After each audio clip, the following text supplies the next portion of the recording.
கிறிஸ்துவுக்குள் பிரியமான என் அன்பு உறவுகளே, இயேசு கிறிஸ்து நாமத்தில் உங்களை வாழ்த்தி வணங்குகிறேன். பிரியமானவர்களே, புனித வெள்ளியான இன்று இயேசு கிறிஸ்துடைய மரணத்தை குறித்து சற்று தியானிப்போம்.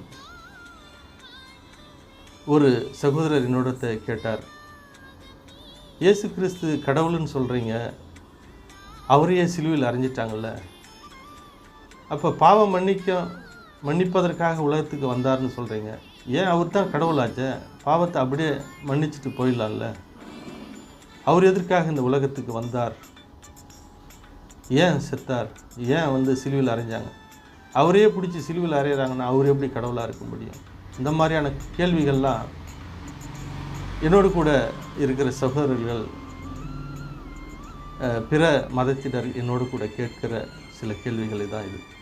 அப்போ இயேசு கிறிஸ்து ஏன் வந்தார் அப்படின்றத நம்ம சற்று தியானித்து மற்றவர்களோடு இந்த அன்பை பகிர்ந்து கொள்ளும்போது, இந்த செய்தியை பகிர்ந்து கொள்ளும்போது, இயேசு கிறிஸ்து எதற்காக இந்த உலகத்துக்கு வந்தார் என்ற காரியத்தை நம்ம கற்றுக்கொள்ள முடியும்.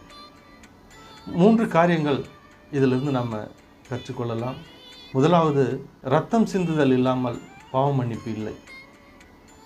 நம்முடைய பாவங்களை மன்னிப்பதற்காக இந்த உலகத்திற்கு வந்தார்.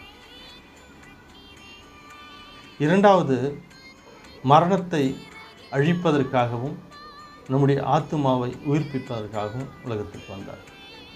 மூன்றாவதாக, அன்பு என்னதென்று நாம் விளங்கி கொள்வதற்காக உலகத்திற்கு வந்தார்.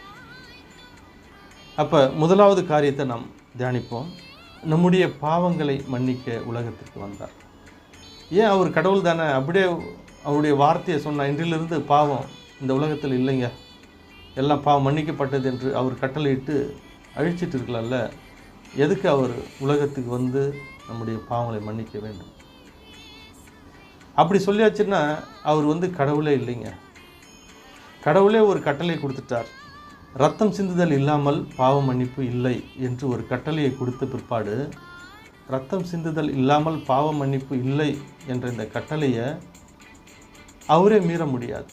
அவர் மீறினால் அவர் எழுதின அந்த சட்டத்திற்கு வேல்யூ இல்லாமல் போயிடும், ஒரு மதிப்பு இல்லாமல் போயிடும். அவர் ஒரு நீதி உள்ள நியாயாதிபதியாக ஒரு நாளும் இருக்க முடியாது. எனவே இரத்தம் சிந்துதல் இல்லாமல் பாவ மன்னிப்பு இல்லை என்ற கட்டளையை நிறைவேற்றுவதற்காக இந்த உலகத்துக்கு வந்தார். மனிதன் ஒரு நாளும் தம்மைத்தாமே மீட்டு கொள்ள முடியாது, மனிதன் ஒரு பலவீனன் என்று அவருக்கு தெரியும். எனவே அவர் நம்மை இந்த பாவங்களிலிருந்து நம்மை விடுதலையாக்க இந்த உலகத்திற்கு வந்தார். இரண்டாவதாக, மரணத்தை அழிப்பதற்காக இந்த உலகத்துக்கு வந்தார். எல்லாரும் கேட்கலாம், மரணம் தான் ஒவ்வொரு நாளும் நடந்துக்கிட்டே இருக்க, எங்கே அவர் மரணத்தை அழித்தார்? அவர் சொன்னது இந்த மாமிசத்தின் மரணத்தை அல்ல, நம்முடைய ஆத்தும மரணத்தை. அதான் ஒரு இடத்துல சொல்லுவார், இந்த சரீரத்தை கொல்ல வல்லமையுள்ளவருக்கு பயப்பட வேண்டாம், மாறாக ஆத்துமாவை கொல்ல வல்லவருக்கு பயப்படுங்கள் அப்படின்னு சொல்லி இயேசு கிறிஸ்து சொல்லியிருக்கிறார். அப்போ ஆத்துமாவை கொல்ல வல்லமுள்ளவருக்கு மட்டும்தான் நம்ம பயப்படணும். இந்த ஆத்துமாவை சாகடித்த இந்த மரணத்தை ஜெயமாக மாற்ற தான் இயேசு கிறிஸ்து உலகத்துக்கு வந்தார். இயேசு கிறிஸ்து சிலுவையில் அறையப்பட்டு மரித்து உயிர்த்தெழுந்த பிற்பாடு அவர் சொன்ன வார்த்தை 1 கொரிந்தியர் 15வது அதிகாரம் 55வது வசனத்தில் இவ்வாறாக சொல்லுகிறது, மரணமே உன் கூர் எங்கே, பாதாளமே உன் ஜெயம் எங்கே? மரணத்தை ஜெயமாக மாற்றிவிட்டார். அவர் எப்படி மாற்ற முடியும் அப்படின்னு கேட்டிங்கன்னா, ஒரு மனிதன் பாவம் இல்லாமல் இந்த உலகத்தில் வாழ்ந்து அவன் மரிப்பேனால் அவனுடைய ஆத்துமா நிச்சயம் மறிக்கவே மறிக்காது, சரீரம் மட்டும்தான் மறிக்கும். உலகத்தில் தூய்மையாக ஒரு மனுஷன் வாழ்ந்துக்கிட்டே இருக்கிறான், பரிசுத்தமாக ஒரு மனுஷன் வாழ்ந்துக்கிட்டே இருக்கிறான்னா, அவன் மரிப்பது சரீரம் மட்டும்தான். அவனுடைய ஆத்துமா உயிரோடு கூட நித்தியமாய் வாழ்வதற்கு இயேசு கிறிஸ்துவினுடைய வலது புறத்தில் போய் சென்று சேரும்.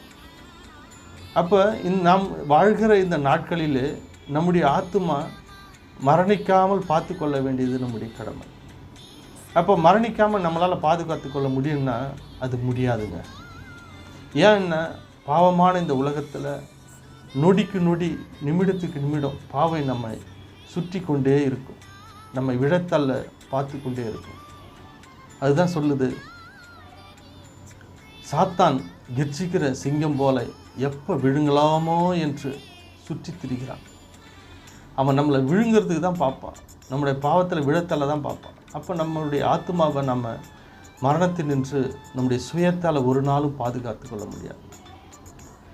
இயேசு கிறிஸ்து மரித்து உயிர்த்தெழுந்த பிற்பாடு நமக்காக அவருடைய பரிசுத்தமுள்ள ஆவியை கொடுத்திருக்கிறார். அந்த ஆவியை நாம் பெற்றுக்கொள்ளும்போது தான் நம்ம இந்த உலகத்தினுடைய பாவங்கள் நம்மை மேற்கொள்ளாதபடி நம்முடைய ஆத்துமாவை பாதுகாத்து கொள்ள முடியும். அப்போ இயேசு கிறிஸ்து நமக்காக மரித்ததின் இரண்டாவது காரணம், நம்முடைய ஆத்துமாவை மரணத்தினின்று காப்பாற்றினார். மூன்றாவதாக எதற்காக அவர் மரித்தார் என்று நாம் பார்ப்போமானால், அன்பு இன்னதென்று விளங்க பண்ணுவதற்காக அவர் மரித்தார். 1 யோவான் 3வது அதிகாரம் 16வது வசனம் இவ்வாறாக சொல்லுகிறது, அவர் தம்முடைய ஜீவனை நமக்காக கொடுத்ததினாலே அன்பு இன்னதென்று அறிந்திருக்கிறோம். பிரியமானவர்களே, அவர் தம்முடைய ஜீவனை நமக்கு கொடுத்ததினாலே அன்பு இன்னதென்று அறிந்திருக்கிறோம். அப்போ உயிரை கொடுக்கிற அளவுக்கு நம் மீது அவர் அன்பு வைத்திருக்கிறார், அதை விளங்கப்படுறார். இதாங்க அன்பு. எவன் ஒருவன் தம்முடைய உயிரை நண்பனுக்காக கொடுக்க முடியும்? அதுவும் ஒரு பாவத்தில் இருக்கிற ஒரு நண்பனுக்கு, நமக்கு துரோகம் செய்த ஒரு நண்பனுக்கு யாராவது தம்முடைய உயிரை கொடுக்க முடியுமா? ஒரு நாளும் கொடுக்க மாட்டான். அவன் உயிரை வாங்கிறதுக்கு தான் முயற்சி செய்வோமே தவிர நம்முடைய உயிரை கொடுக்கறதுக்கு நம்ம முயற்சி செய்ய மாட்டோம். ஆனால் இயேசு கிறிஸ்து அவருக்கு துரோகம் செய்த நம்மை, அவருடைய நாமத்தை தூஷித்த நமக்கு அவர் நம்முடைய உயிரையே கொடுத்து அன்பு இன்னதென்று நமக்கு விளங்க பண்ணினார். எனவே பிரியமானவர்களே, நாம் கடனாளிகளாக இருக்கிறோம். தேவன் நமக்கு அன்பு கொடுத்திருக்கிறார். இந்த அன்பை மற்றவர்களோடு நம்ம பகிர்ந்து கொள்ளுகிற கடனாளிகளாக நாம் இருக்கிறோம். அவர் நமக்கு கொடுத்த அன்பை மற்றவர்களோடு பகிர்ந்து கொள்ளும்போது தான் இந்த அன்பு முழுமை பெறுகிறது. எனவே பிரியமானவர்களே, இந்த நாளில் கூட நம்ம 3 காரியத்தை பார்த்துருக்கிறோம். பாவங்களை அழிப்பதற்காக உலகத்திற்கு வந்தார், நம்முடைய ஆத்துமாவை மரணத்தினின்று பாதுகாக்க மரணத்தையே அழித்தார், மூன்றாவதாக அன்பு இன்னதென்று விளங்க பண்ணுவதற்காக உலகத்திற்கு வந்தார். இந்த புனித நன்னாளிலே, புனித வெள்ளியை கொண்டாடுகிற நன்னாளிலே நாம் ஒருவருக்கொருவர் இயேசு கிறிஸ்துடைய அன்பை பகிர்ந்து கொள்ளுவோம்.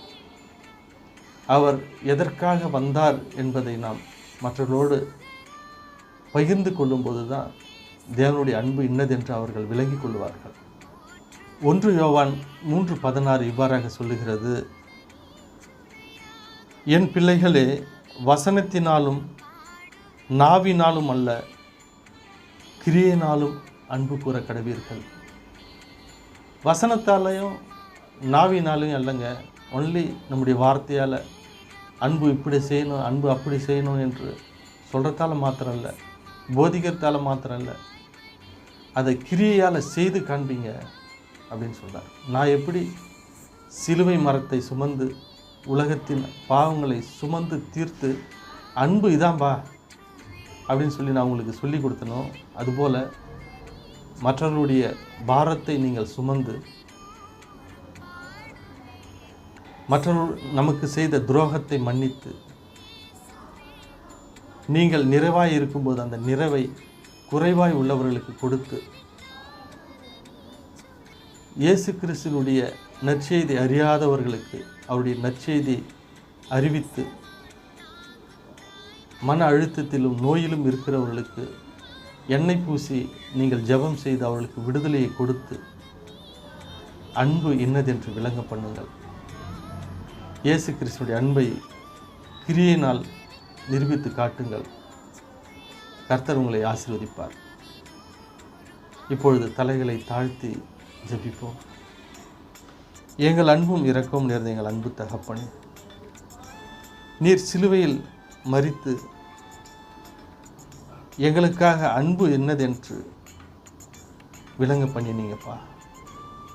உம்முடைய சரீரத்தை நொறுக்க சித்தம் கொண்ட உம்முடைய பிதாவுக்கு தம்மை கையளித்து அன்பு இன்னதென்று விளங்க பண்ணீங்கப்பா.